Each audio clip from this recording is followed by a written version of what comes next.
Welcome to this 8th installment of Tuesdays with Merton. My name is Teresa Sandock. I'm a Servite sister and a member of the board of the International Thomas Merton Society. Before we get to our main event, I want to make a few short announcements. Tuesdays with Merton is co-sponsored by the International Thomas Merton Society and the Bernardine Center at Catholic Theological Union. The webinars are aired on the second Tuesday of each month. You will be able to ask questions today using the chat feature in Zoom. Please send your questions to Peter Cunningham. Peter will forward them to our moderator, Dr. Alan Culp, who will present them to the speaker. Peter is Associate Director of the Bernardine Center, and Alan is a Professor of Religion at Baldwin Wallace University and a member of the ITMS Board of Directors. For best results, I recommend that you watch today's presentation in speaker view.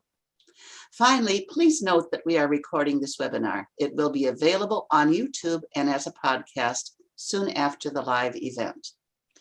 And now it is my pleasure to introduce today's speaker, Dr. Michael W. Higgins.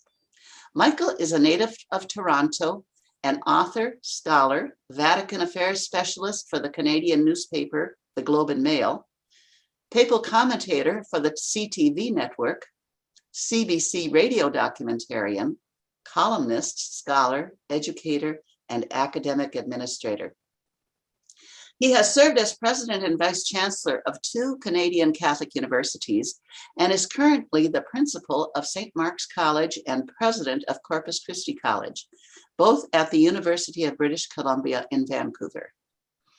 He is a former president of the International Thomas Merton Society and has edited, co-authored, and authored scores of books, including 2 on Merton: Heretic Blood, The Spiritual Geography of Thomas Merton, and The Unquiet Monk, Thomas Merton's Questing Faith.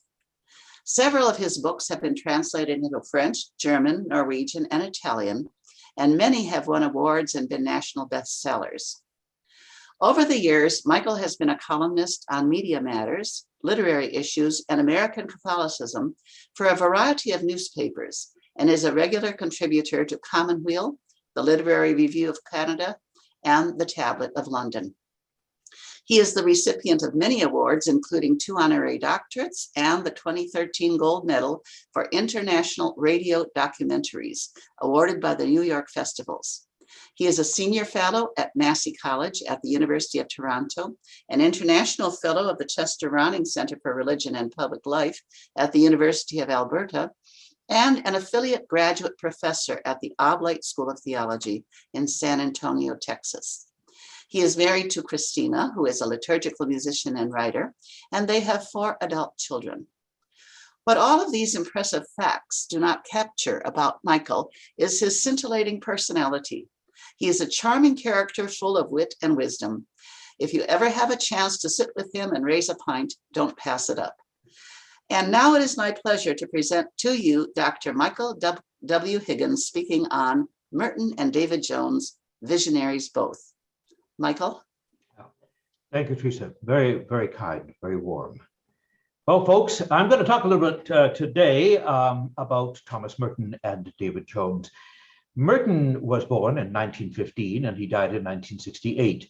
David Jones, who may or may not be familiar to you, was born in 1895, which for fin de siècle and late Victorian scholars is a particularly important year because it's the year that Oscar Wilde's play, The Importance of Being Earnest, debuted. It was also the year in which he was sent off to jail for various crimes against nature, as the British court would have it at the time. David Jones was born in Kent and died in England. As you know, Thomas Merton was born in France and died in Thailand. There is a few years between them. They were mostly contemporaries, but Merton, much the younger man, of course. He dies in 1968 and Jones dies in 1974. They were both implicated in a way by World War I. It defined them minimally in Thomas Merton's case, although it most likely contributed to yet another move by his parents out of increasingly war-ravaged Europe. In the case of David Jones, it was a little more immediate, a little more intense, and certainly much more grave. He was actually a soldier fought in the trenches, was wounded twice in the Battle of the Somme and in the Battle of Ypres. He was a member of the Royal Welsh Fusiliers, and living out the scars of that war experience was a major force, determinative force, in his art and in his faith and in his understanding of his life. Merton, of course, was not scarred by World War I directly, but given that he, between the entre-la-guerre, between the two wars, greatly shaped him, and the war experience resulted in his experimental macaronic novel, My Argument with the Gestapo, or Journal of My Escape from the Nazis. Both men were converts to Catholicism.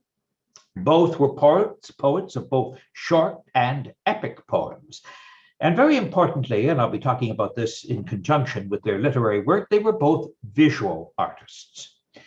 In Merton's case, Donald Alchin, his old friend, a English scholar in Welsh Celticism, if you like, but also in Romanian Orthodoxy, introduced Merton to David Jones, as he did to many of the Welsh writers, including the parson poet Aris Thomas.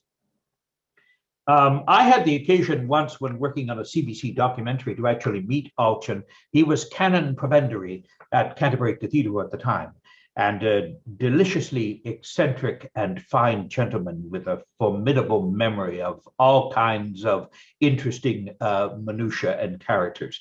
I could see easily why Merton would be drawn to him, and indeed why he was drawn to Merton. He became a major conduit of information, names, new people to read, people like Basil Bunting and others. And of course, as those of you deeply familiar with Merton would realize, whenever he got these new names, he went out to devour their writing and was full of enthusiasm, effusive, rarely critical, at least in his initial passion, and voracious in swallowing them up, whole or otherwise. Thomas Dilworth is, in some respects, well, he's certainly the magisterial biographer of David Jones, and they're a very interesting professor, now retired emeritus at the University of Windsor, wrote a marvelous work called David Jones, Engraver, Soldier, Painter, and Poet. And in that, he has one reference to Merton that's particularly important for our consideration. He says, the American Trappist Thomas Merton read the anathemata, sometimes pronounced anathemata, there's variations in the spelling and the pronunciation, just before Merton's journey to the East, and as a token of enthusiasm, sent his translation of a prayer of Cassiodorus and promised a letter to follow to Jones. He died before he could write the letter.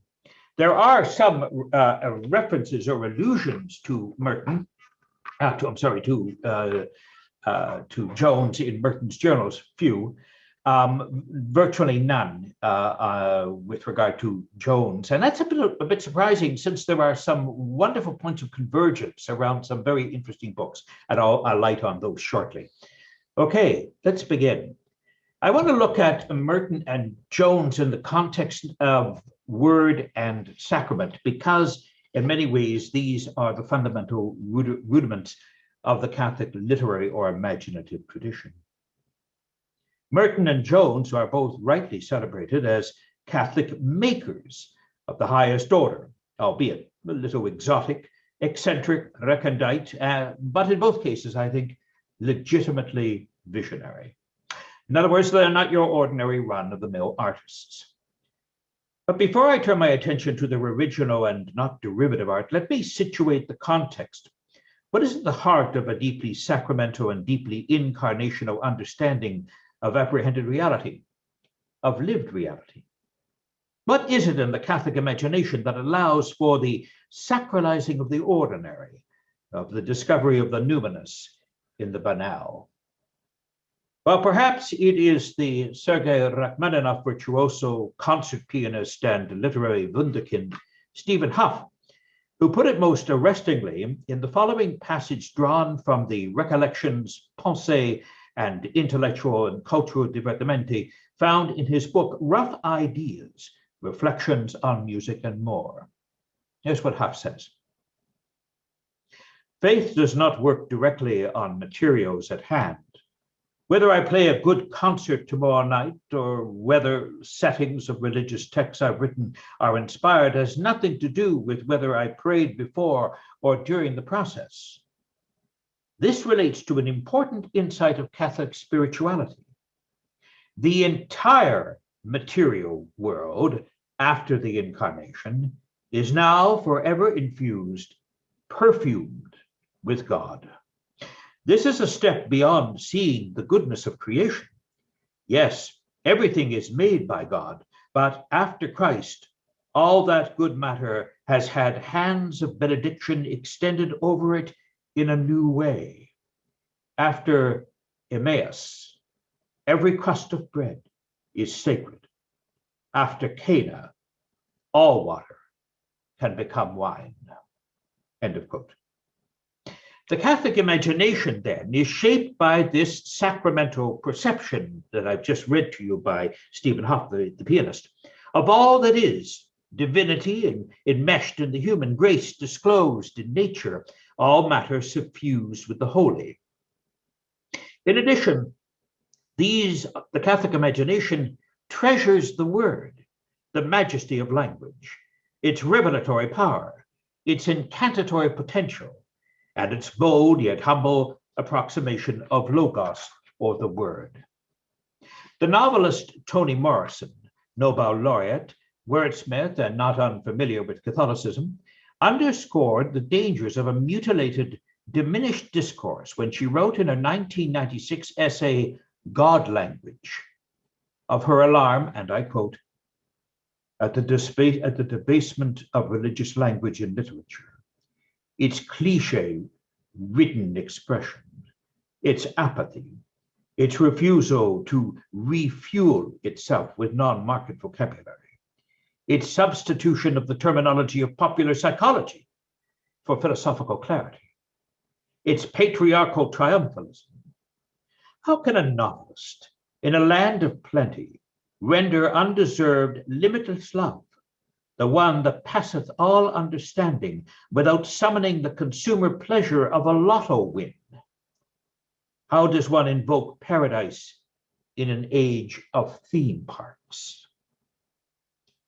For both Merton and Jones, the word called out for revivification, languishing in the corridors of commerce and advertising, stripped of authenticity by spin doctors, politicians, and propagandists, the number of which in our time seems to be legion. A language rendered limp by dumbing down strategies deployed by vocabulary-starved polemicists. It was time to move beyond the discourse. It's time to move beyond the jargon of the lotto win and the theme parks, as Morrison would have it. While Merton was addicted to the word, he wrote essays and poems, 10 volumes in fact, translations of Latin and Greek texts, commentaries on Eastern religious figures, introductions and analytical pieces on diverse subjects, biographies, scores of diaries and journals, a novel and a play, social cultural tracts, and a veritable sea of letters. He looked on in horror as the word, conduit of meaning and truth, was sundered by the new architects of unreason, the many Adolf Eichmanns, who neutered language to serve their ideological agendas. Merton, the Cistercian priest and poet, servant of the word and celebrator of words, sacred chanter and profane lyricist, saw in the motif of the Christ Logos a range of poetic possibilities, both inexhaustible and daunting. After all, words create, don't they? They transform, they purify, they exalt, but they also destroy, they corrode, they crumble, and they war. Most Americans would have seen over the last 4 years perfect dramatic illustrations of precisely these sad qualities. For Merton, the word is sacrament, and it's an instrument of insurrection. The Son of God and the Tower of Babel, the bread of life and the sword that destroys. David Jones, visual artist, craftsman, poet, and essayist, was like Merton, a convert to Catholicism, as I indicated earlier, and he shared with the monk from Gethsemane an expansive as opposed to restrictive understanding of sacrament and symbol. There is a story told that when young David overheard his mother ask their family doctor, a Yorkshire Quaker, why Quakers have no sacraments, the doctor replied, well, surely, Mrs. Jones, the whole of life is a sacrament. The mature Jones, both artist and Catholic, easily concurred. These two poets then, Jones and Merton, contemporaries though not in correspondence with each other, were engaged in a similar if discrete task, seeking a fundamental unity in a wildly disparate world and structuring their art, probing with their imagination multiple tracks of lineage, of intellectual and spiritual provenance, working creatively in the landscape of word and in the landscape of sacrament. They were forming in the process a multicultural mosaic of fragments, shards, and snippets, piecing together a poetics of unity, a theological and ontological framework steeped in anthropology, in history, and in myth, which of course constitute the universal narrative. For Merton, it would be best expressed in the last poetic work and an epic, the Geography of Lugraire. Now, this poem consists of surrealistic meditations, prose poems, anti-poems, found poetry, lyrics, Joycean word experiments. It is a wild, eclectic, syncretic testament to Merton's universality of vision. He himself says, in this wide angle mosaic of poems and dreams, I have without scruple mixed what is my own experience with what is almost everybody else's. And those of you who may have dipped into the Geography of Lugraire, and it is not arguably the most accessible and the easy of Merton's large canon, will find, of course, it's divided into 4 cantos.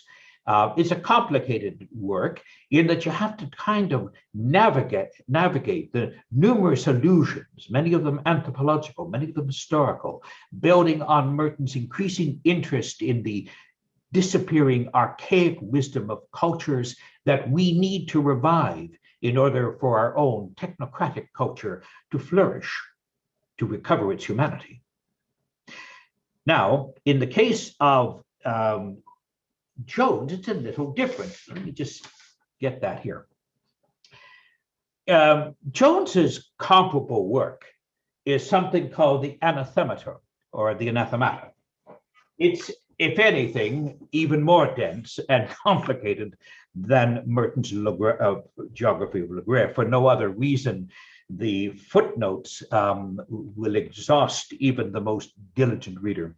It's a complex work written in the early 1950s, and it accomplishes something of the same thing that Merton is doing in the Geography of Lugraire.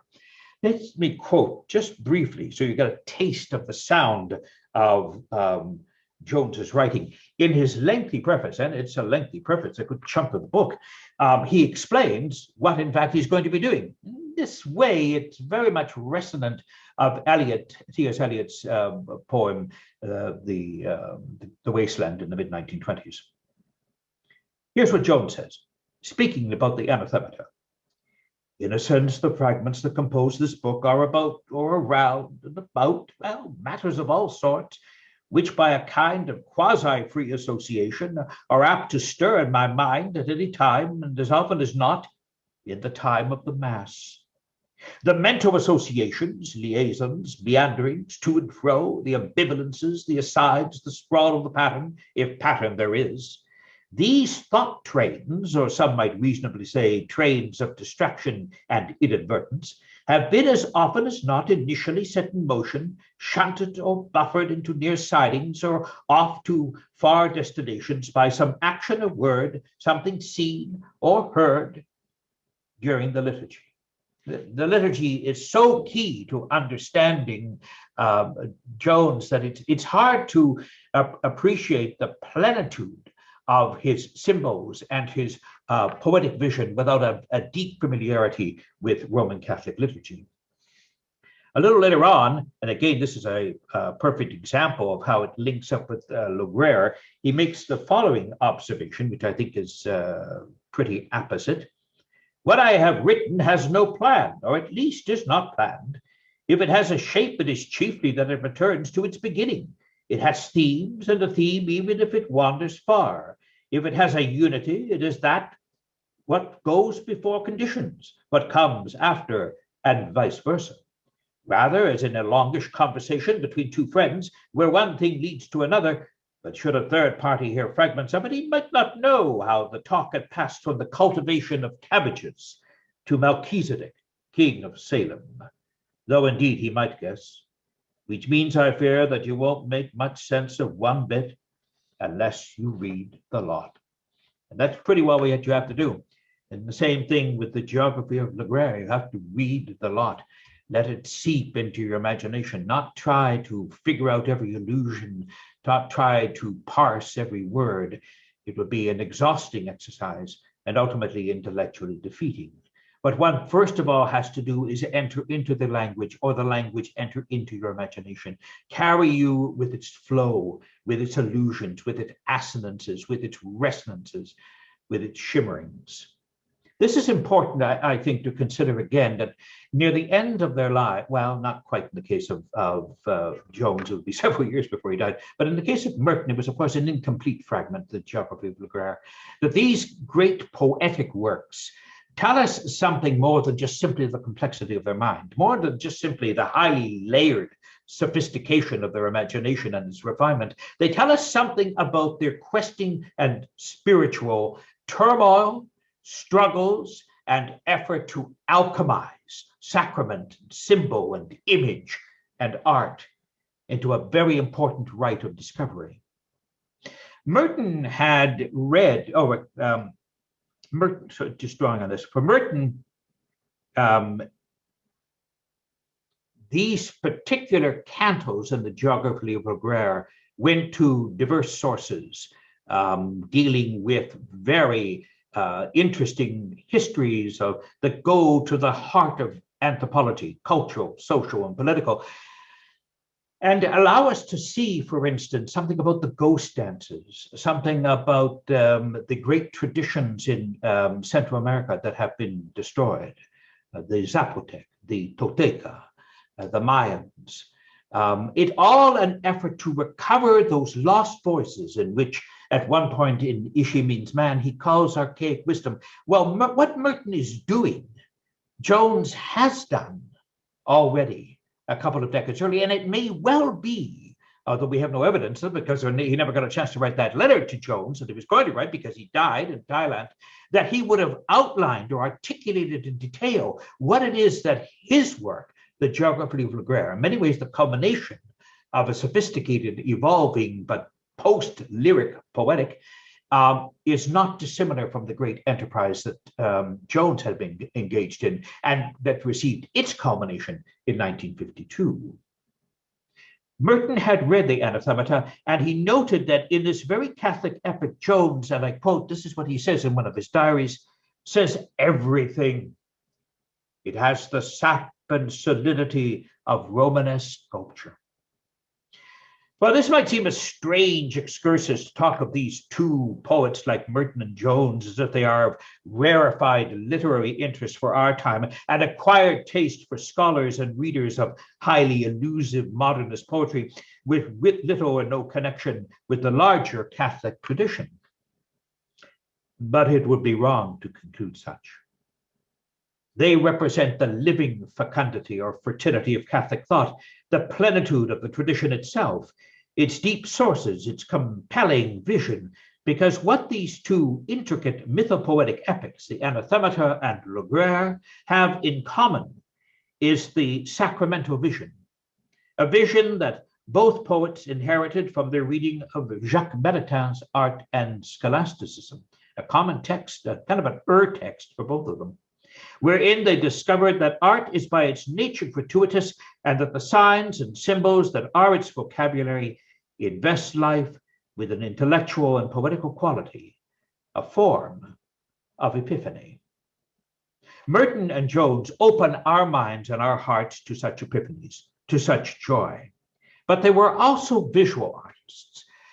For many of you, of course, thanks to the work that Paul Pearson has done and to the original volume, the collection of the photographs that John Howard Griffin put together called A Hidden Wholeness, we have some deep awareness of Merton's photographic imagination, his ability and natural skill to capture in a still something that has its innate plenitude revealed to us, even if only for an evanescent instant.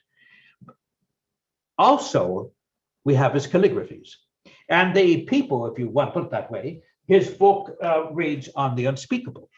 And these calligraphies, which can be found throughout the book, he comments on near the end. And I want you just to listen here to see, again, an extraordinary moment of creative and spiritual convergence in art and in technique, in which Merton is talking about these, and at the same time, Jones is talking about something similar that he makes. For Merton, he says, these calligraphies, well, these are signs that lay claim to little more than a sort of crude innocence. They desired nothing but their constitutional freedom from polemic, from apologetic, and from program, and indeed, one would suspect, from criticism. These abstractions, and again, you can see them on the cover of the Raids on the Unspeakable, these abstractions, one might call them graffiti rather than calligraphies. They're simple signs, and they're ciphers of energy, acts or movements intended to be propitious. Their meaning is not to be sought on the level of convention or indeed of concept. These are not conventional signs, as are words, numbers, hieroglyphs, or symbols. In a world cluttered and programmed with an infinity of practical signs and consequential digits referring to business, law, government, and war, one who makes such nondescript marks as these is conscious of a special vocation to be inconsequent, to be outside the sequence, and to remain, however, firmly alien to the program. So these summonses to our awareness constitute a form of aesthetic. They constitute a form of artistic, ethical, and religious disruption. They rip us out from the ordinary, linear way in which we understand art. They force us to think about things differently, precisely because they have no explicit or controlled agenda. For Jones, he was engaged in something somewhat similar with a work or a particular kind of artistic work that is comparable to the calligraphies, although I would suggest much more intricate and accomplished artistically, something called his inscriptions. Now, here's an example of them. You can see them. He wrote these or crafted them and gave them as gifts to friends. So someone's having a baptism, somebody's getting married, somebody gets a new job, somebody retires or whatever. They would get one of these cards. Many of them have the wit to save the cards because they saw in this yet another instance of the late artistry of David Jones. This comes quite late. Again, he calls them inscriptions.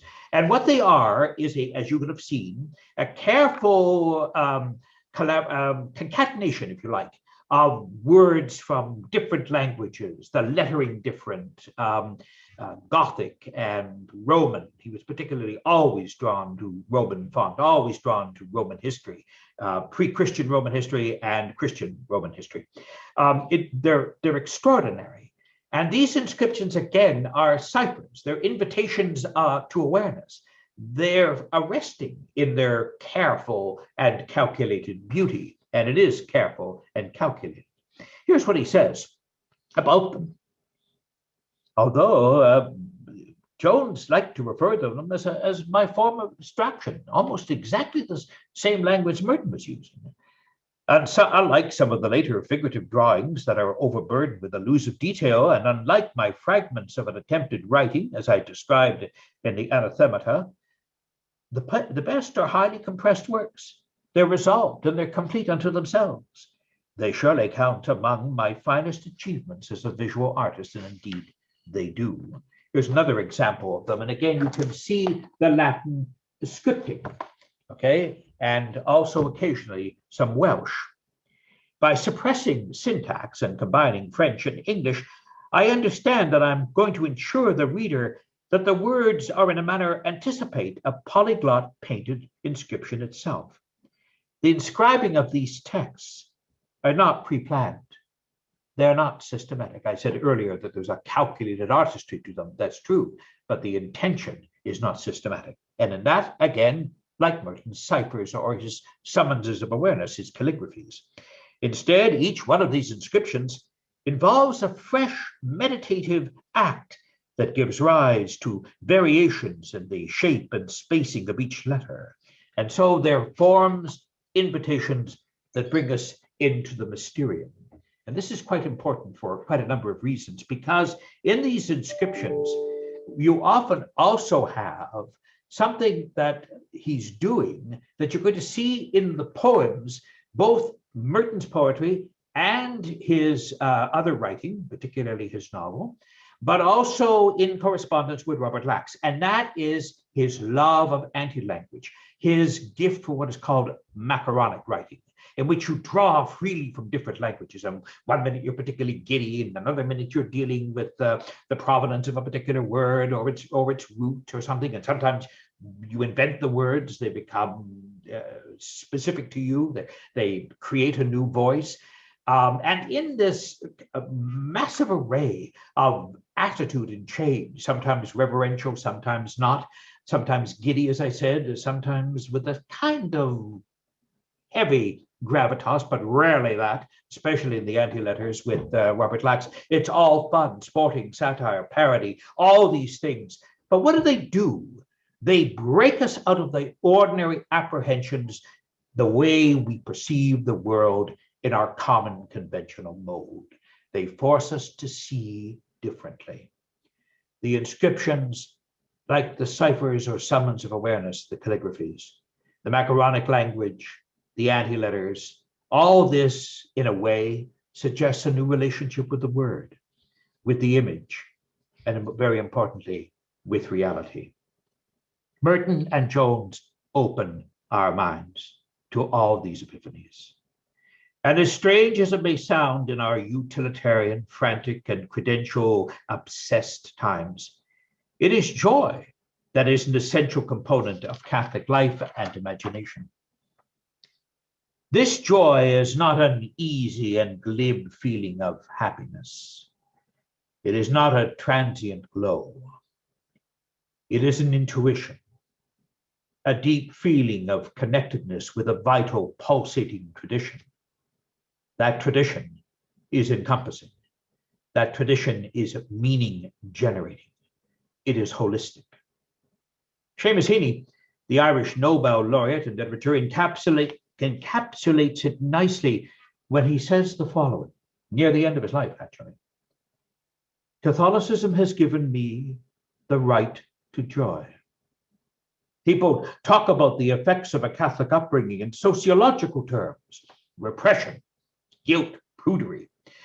What isn't sufficiently acknowledged is the radiance, a radiance of Catholicism. It gave everything in the world a meaning. It brought a tremendous sense of being, of the dimensions of reality of things that never quite vanishes. The older I get, the more I remember the benedictions of it all. End of quote. Now, this is beautifully crafted, of course, it's Seamus Heaney. But what is also interesting is that it comes not from somebody who is, we would call, traditionally devout. He wasn't, his relationship with Catholicism certainly wasn't as tortured as James Joyce's or some of its other Catholic contemporaries, alienated from the church's hegemonic control. No, in many ways, as a Northern Irishman who struggled for identity and who rose to the highest levels of literary success, whether at Harvard University or whether at Trinity or writing his poetry or indeed accepting the Nobel Prize. In all of this, he still remembered that there were things that were sifted through his imagination, that came into his heart, into his blood, that pulsated within him, which was also Catholicism. Not a Catholicism of repression or intellectual fear, not a Catholicism narrow or truncated, but a Catholicism that was a benediction. In fact, it was a benediction, he says, which is in the end a radiance, shimmering edges of things.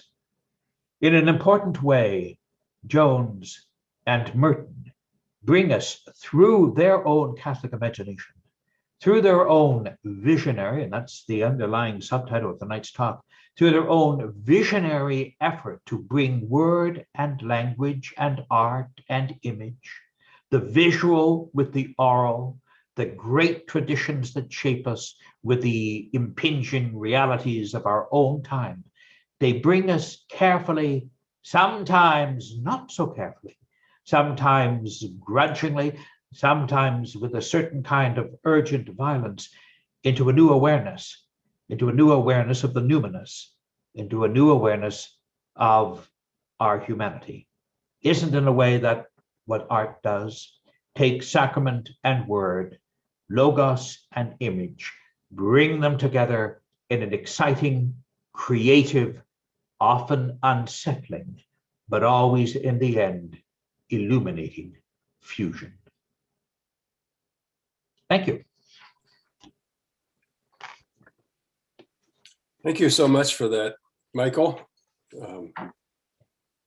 I'm always tempted just to wait for the audience to clap, which is we've got one symbol of well, that. I wonder, Alan, if I jumped right into the text. I forgot the opening prayer. So let me. Well, it can be a closing prayer. Can I use it as the concluding prayer to my talk? Because it kind of fits nicely, and then I'll stop. Indeed, let's do. It's a prayer about the creative arts.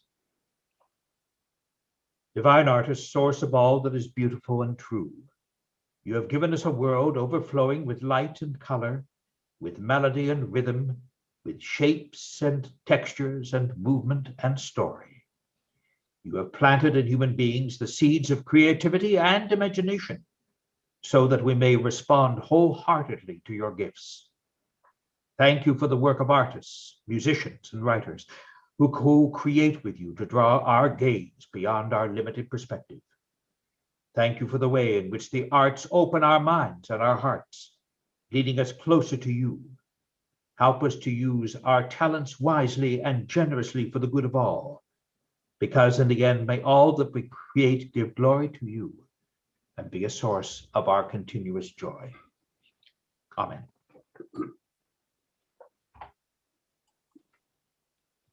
Well, that was good, whether or not it was at the beginning or the end. So thank you. Well, it's my wife. It's a poem from my wife's collection of creative prayers from meetings that was published a couple of years ago. And I just find it in this kind of a context, it kind of nicely encapsulates what I'm going to say. And it's not only a pre-say, it's probably a better, more condensed way of saying what took me 40 minutes to say. Well, it's nice to have the summary after we had the whole thing. You're too kind, Alan.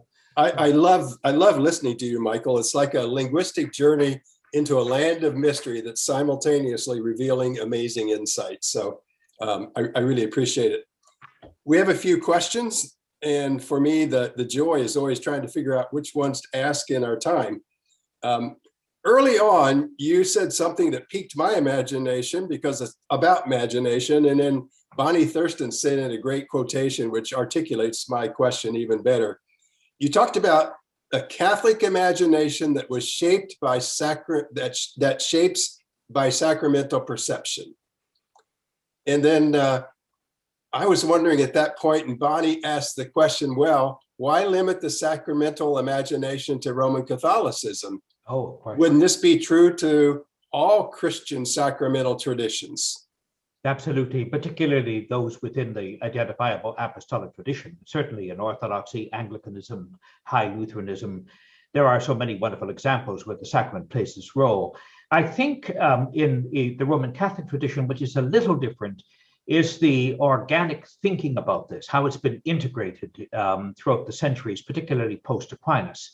And it's, again, not insignificant to note that in the case of both Jones and Merton, they go back to Jacques Maritain, they go back to Art Scholastique, but they also go to creative art and intuition. and another major work in aesthetics by Maritain.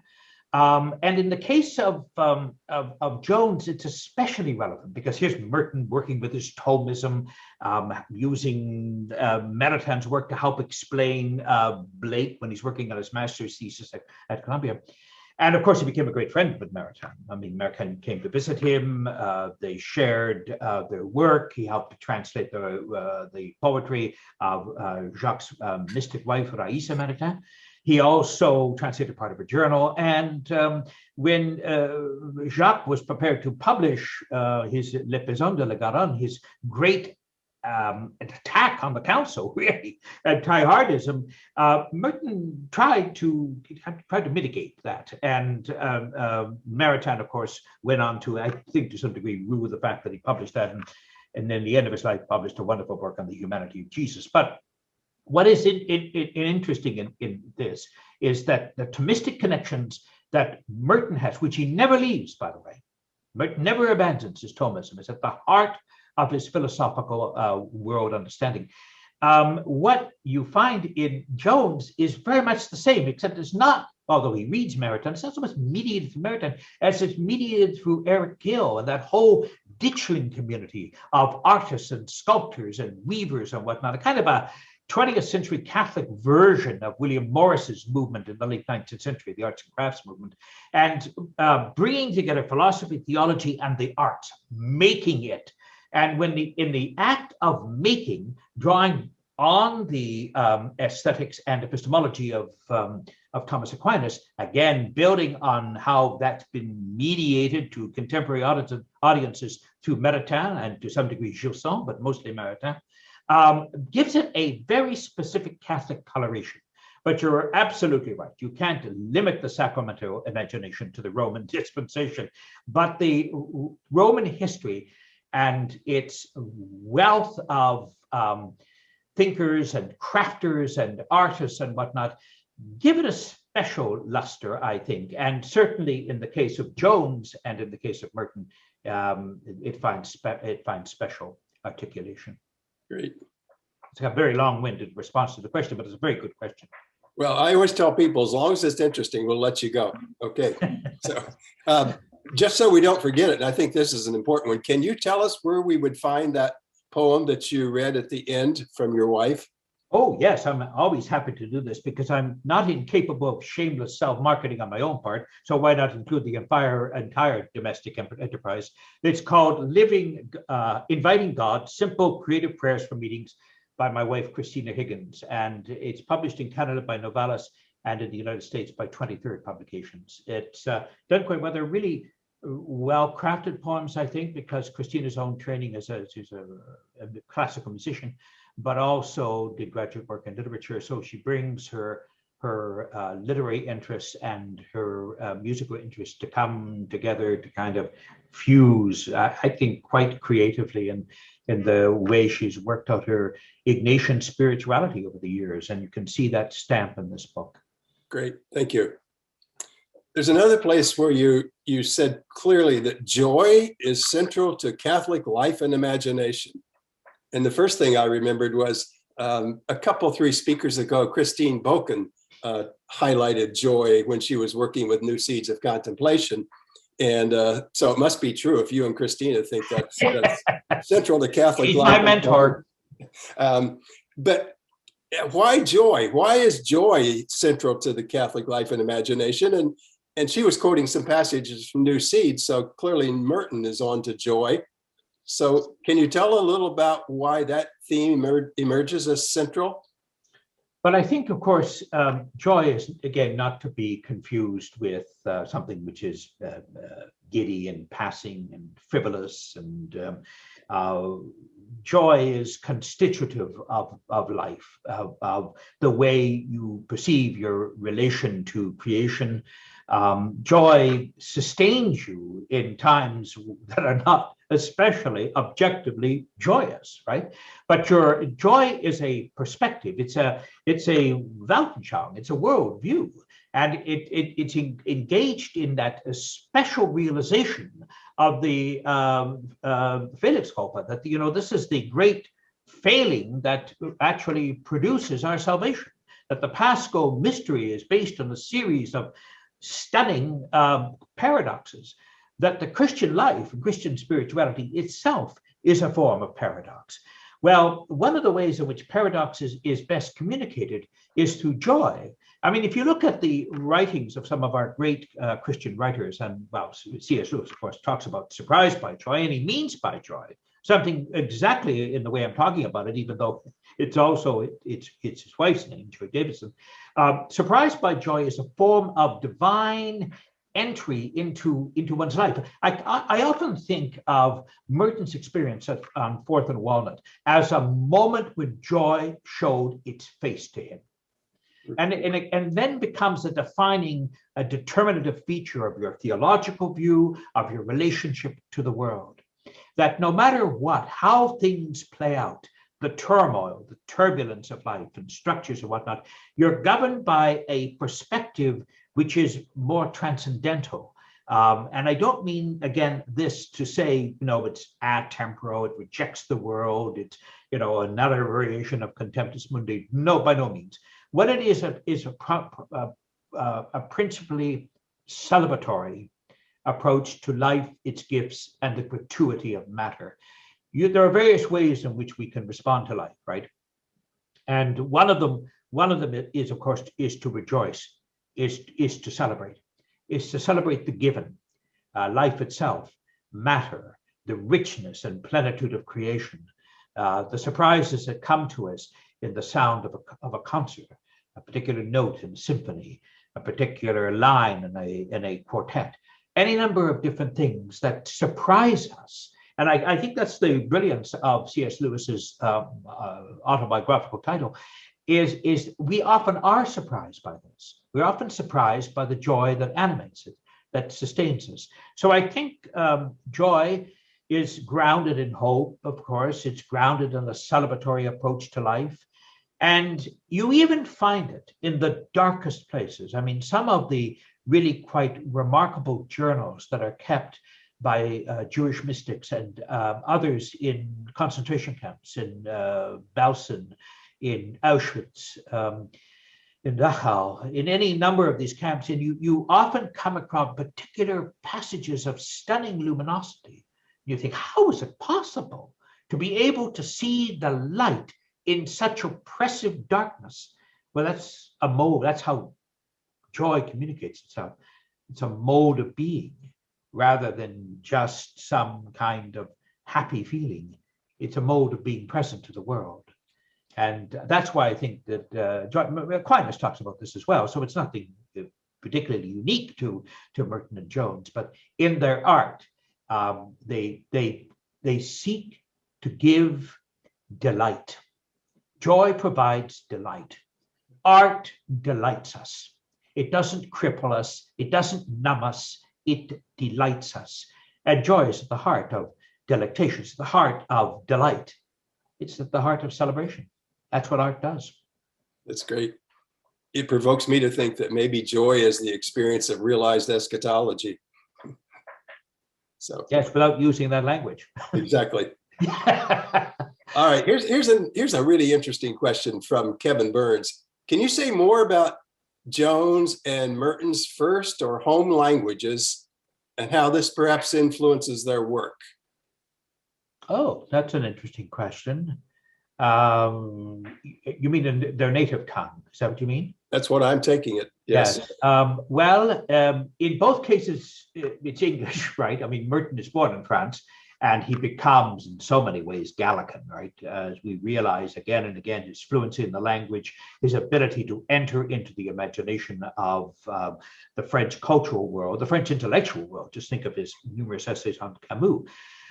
So there are all kinds of ways in which French is his language, but of course, the language of the family is English, and he writes in English. But he's an extraterritorial writer, right? I mean, he knows several languages, either those which he can speak or those in which he has a reading knowledge, polyglot, and he's capable of entering into that linguistic world, of being unhoused in his own in order to be housed in another language. When he translates from Latin, or when he translates from the French, or when he translates from Portuguese, when he's doing this Brazilian translation, or the Central American poets. In the case of Jones, it's very interesting because although Jones is Welsh, and although Jones is steeped in the Welsh tradition, and it's so essential to understanding his history and his background, he never actually spoke Welsh. He found it a very difficult language. He was brought up in England, and he identifies with the Welsh, but he identifies with the great Welsh myths and epics, and the great Welsh saints, of which there are many, most of whom we don't know, and many of whom we can't pronounce their names. But there is a very rich Welsh tradition. They're Celts, right? Like the Manx and the Scots and the Irish and the Breton. They're Celts. They're part of that Celtic world, that Celtic imagination. But they have their own language, and they have their own myths as well. And Jones was greatly drawn to that world, and he pictured it in language and in image. But again, he wrote in English. He was comfortable in Latin. And in relation to the inscriptions, as I said, they're mostly Latin, occasionally Greek and English, sometimes even a little Welsh. But his familiarity with Latin actually was greater than his familiarity with Welsh. His familiarity with the Welsh tradition, so deeply appropriated, spoke to both his heart and to his spirituality. Thank you. Charles Matson would like to know, who were the favorite poets of Merton and Jones? Oh, well, I don't want to belabor this because God knows I've belabored it over the years. Blake. Blake is a key figure for both of them. Henry Vaughan, the great 17th century Welsh mystical poet, is part of that metaphysical tradition. You have Traherne, and earlier on you have Herbert and of course Donne and whatnot, but they're slightly different. But the mystical tradition that you find in Vaughan is especially appealing to them both. And again, it's that Blakean tradition, which is visionary. It's the English paradise tradition of visionaries. So they're drawn to Blake. Now, that's a very important question, actually, because when you look at the relationship of their visual art to their poetry, you can't help but think of Blake. Because Blake, of course, was a great painter, and he was an engraver. And his paintings and his work stand in relation to his art. So when you're reading the great poetic works, Book of Job, Jerusalem, the Four Zoas, and whatnot, you have their beautiful, eccentric, odd, quirky, but undoubtedly hypergenius works of stunning singularity. I mean, nobody paints like Blake. You enter into his mythic world, both through listening to the language, but also through seeing these stunning representations of these mythic figures that in many ways parallel the Christian and Hebraic scriptures. Okay. Merton too. Now, in Merton's case, of course, he dabbled in cartoons, some of them deliciously erotic when he was in university. But mostly it's the calligraphies and the photography that we think of when we talk about his work as a visual artist. It obviously didn't play exactly the same role that it did in the case of Jones. Jones was perhaps better known as a visual artist than a poet, although that shifted depending on the viewer, depending on the reader. In Merton's case, of course, it is important again, I think, and can never be understated, the powerful influence of Blake in the shaping of Merton's imagination. Blake was very important for his father, who was an artist in the tradition of Cézanne. But Blake was very important. And in Merton's first introduction to Blake doesn't come from Mark Van Doorn or anybody on the Columbia University campus. It actually comes from his father. So his interest in Blake actually precedes his interest in Catholicism. And Blake is a very strange, unorthodox character. I mean, theologically, he's Swedenborgian, but he breaks outside the tradition. I mean, some scholars like to identify him as either early romantic, late romantic. He's not really either. He's Blake. But Blake's had a huge influence on the visual imagination of various writers and actors over the centuries since his death. And Merton and Jones embody that visionary mode of seeing. So Blake is critical to them both. There were other writers that they shared in common. One of them, and I didn't have time to mention this, but I'm glad this question came up, is not so much a poet, but a shared interest in a particular event that was cataloged in the early 1960s by an anthropologist in the United States, dealing with the last of a particular Shoshone tribe called Ishi. Ishi means man. Merton wrote an essay about this. And in fact, there were a series of 4 essays that were compiled in the volume called Ishi means man. And Ishi is the last of his tribe. And with his death, and this would have been in the 1960s, with his, well, that's at least when the book was written, with Ishi's death, there's no memory of the culture. The culture is extirpated. But it's not just simply the loss of that culture. It's a loss of us. We lose something. And for Merton, the recovery of archaic wisdom, that wisdom can be found in cultures that have been conquered, suppressed, dissipated, exterminated, that wisdom needs to be recovered because our humanity depends upon it. Well, lo and behold, Jones is similarly moved by this book, and he talks at great length about it. And he comes to many of the same conclusions that Merton does, and he takes some of its insights and moves it into some of his own literary writing. And so you can see that Ishi was a figure that spoke to them both about the necessity of recovering a deeper wisdom that's beyond scientific and technological wisdom. And unless we recover that wisdom and work within that wisdom in the context of Blake's creative contraries, we will see ourselves diminished both in human terms and in spiritual terms. We need the ancients just as much as we need the contemporaries, and we tend to forget that. And we've wiped out their cultures in many cases. That's why Merton becomes increasingly obsessive about this in his sort of prose writings and his poetry. What have we lost when we lose this archaic wisdom?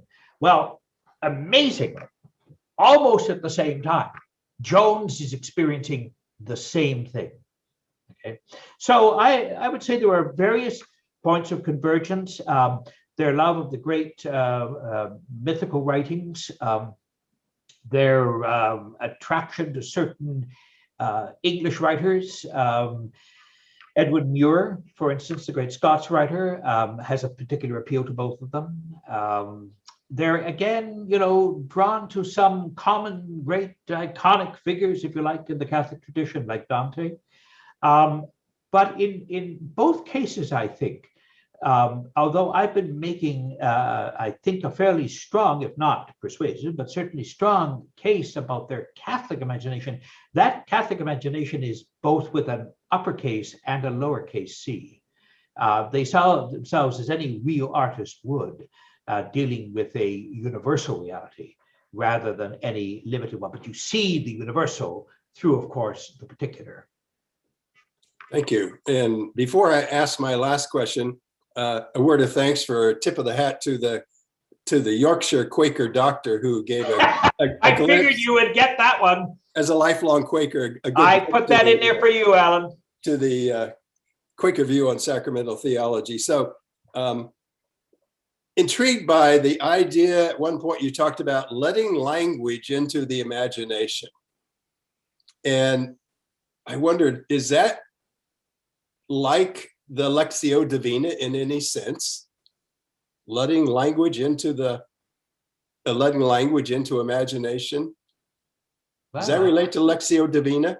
Yes, I think it does. I mean, that's not quite what I was thinking, but that's exactly what it does do.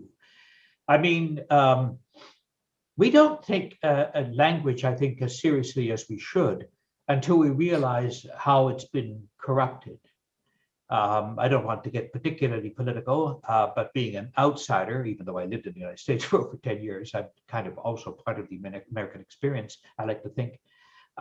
The last 4 years of American life has seen a coarsening of language without equal. And when a language is coarsened and we become numb to its beauty, when language has been suborned or traduced or rendered inconsequential because its purpose is merely to disinform or to outrage or to incite, then we all suffer because we're language-bearing creatures and we're defined by language. Language makes us, language shapes us. And so language is sacred property. Language, in my view, is the supreme sanctuary.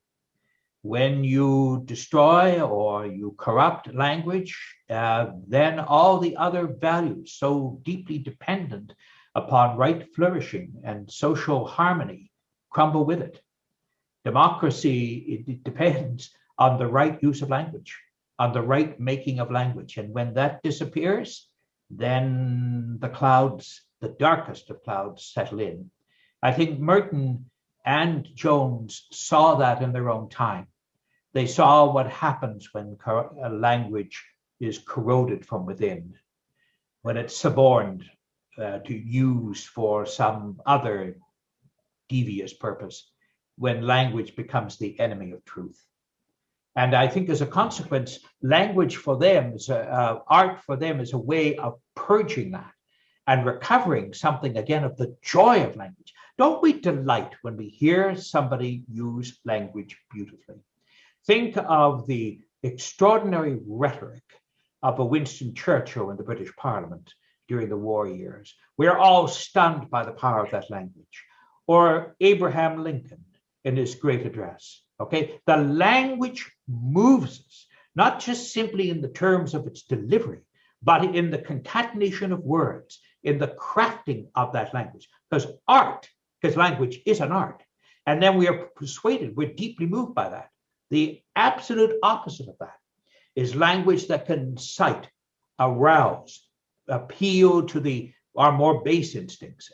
Just think of the great tyrants, the Cadillo, Franco, Mussolini, who was a gifted orator, and of course the supreme rhetorician himself, Adolf Hitler. They could arouse tremendous passion through language. Okay, so language is potent, used to ill effect or corroded, coarsened, suborned, as I say, by villainous intent, or language that empowers, enriches, brings us beauty, and in the end, joy. Thank you so much, Michael.